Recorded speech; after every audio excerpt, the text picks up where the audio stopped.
नमस्कार, जय हिंद, वंदे मातरम, भारत माता की जय। আজকে সোশ্যাল মিডিয়ায় শুনলাম যে তৃণমূল পার্টিকে চোর বলা থেকে কাকে নাকি অ্যারেস্ট করেছে।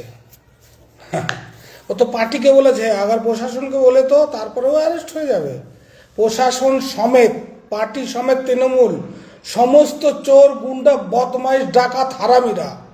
আমি বলছি, আমি আজকে লাইভে এসে পৌষ সংক্রান্তিতে ভগবানের নাম নিয়ে আমার এই ধরনের কথা বলতে হচ্ছে এই কারণেই, পশ্চিমবাংলাটাকে যেন মমতার বাপের বাড়ি বানিয়ে নিয়েছে, মানে বাপের রাজত্ব বানিয়ে নিয়েছে। যা বলবে, যাত্রার নামে কথা বলবে। অমিত শাহর নামে কি ডকুমেন্টস আছে, আর তোমার নামে কি ডকুমেন্টস আছে? কেন চুরি করতে গিয়েছিলেন চোরের মতো? যারা রাত্রে চুরি করতে যায়, পাতি চোরগুলা একটা রড চুরি করতে যায়, সেইরকমভাবে চুরি করতে গেছো তুমি চোরের মতো। মমতা বন্দ্যোপাধ্যায় চোরের রানী, চোরের হারামি, চোরের বদমাইশগিরি। একটা সীমাবদ্ধ থাকে বদমাইশ মহিলা পশ্চিমবাংলাকে বাপের রাজত্ব মনে করে ছেড়ে দিয়েছে, যা বলবে মুখ দিয়ে তাই। আর ওই যে যুবরাজ, যে বদমাইশ যুবরাজ, যার জন্মের ঠিকানা নেই, অভিষেক বন্দ্যোপাধ্যায়, সে বিবেকানন্দের সাথে তুলনা করতে গেছে। যুবরাজ ছিল বিবেকানন্দন, স্বামী বিবেকানন্দন, তার বাড়ির সামনে যুবরাজ বলে লিখছে। যুবরাজ কি শেখ বিল সালমানের ছেলে নাকি যুবরাজ হবে? ও কি রাজতন্ত্র চলছে?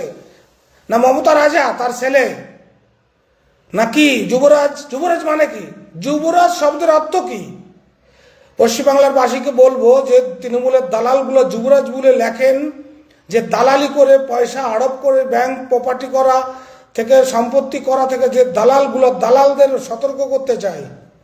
হুঁশিয়ার হয়ে যা, বিজেপি যদি 26-এ ভুলেও আসে, একটা লোক 1 টাকা হড়প করতে পারবে না। এই চ্যালেঞ্জ বিজেপির।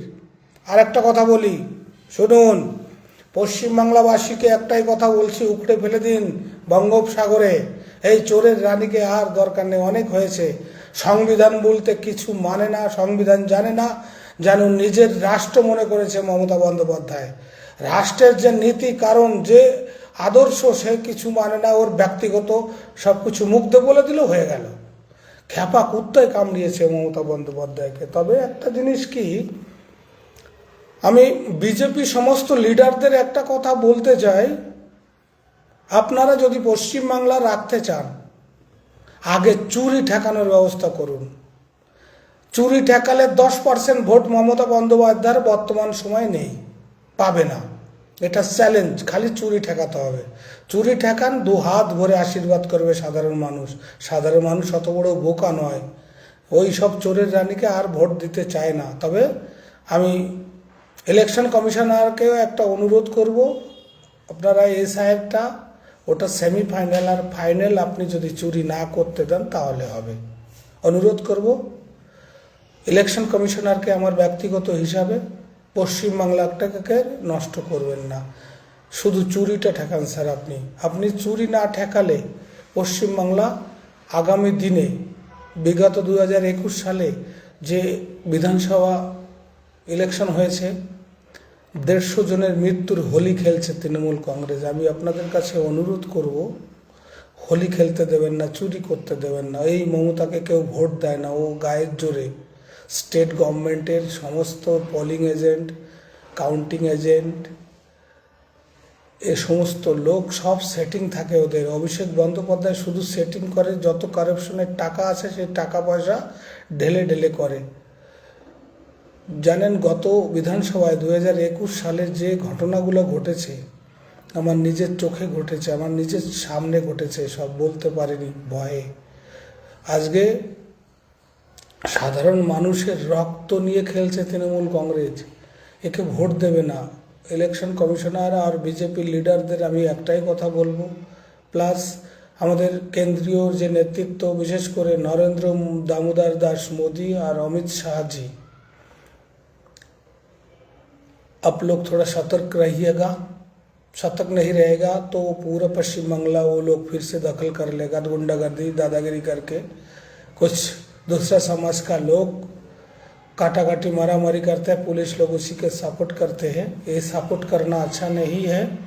हमारा राज्य के लिए, स्टेट के लिए, हमारा संविधान संकट पे आ रहा है, आप लोग थोड़ा ध्यान दीजिएगा, मेरा पर्सनल विनती है आप लोग से। जैसे भी करके चोरी को रुकाइए। ममता बनर्जी को कोई भी नहीं वोट देगा, कोई भी दल आने दो, कोई दिक्कत नहीं है, लेकिन ममता बनर्जी को इमीडिएटली पश्चिम बंगाल का पब्लिक अभी उखाड़ के फेंक देगा। सिर्फ चोरी बचाइए, चोरी नहीं बचाएंगे तो कुछ नहीं बनने वाला। फिर से ममता बनर्जी आएगा 2021 साल में। दिन दहाड़े डाकाती करके ही वो लोग जीता है। वो लोग पूरा सेटिंग था, काउंटिंग क्षेत्रों पे मैं खुद गया था, वहाँ पे कोई भी भूत का बराबर पोलिंग मतलब गिनती नहीं होते हैं, सब चोरी होते हैं। इसके लिए बोलता हूँ चोरी बचाइएगा और देश को बचाइएगा, ये हमारा पर्सनल विनती है आप लोग से, अनुरोध है। ये बोल के ही मैं आज यहाँ पे ही समाप्त करता हूँ। जय हिंद, वंदे मातरम, भारत माता की जय हो।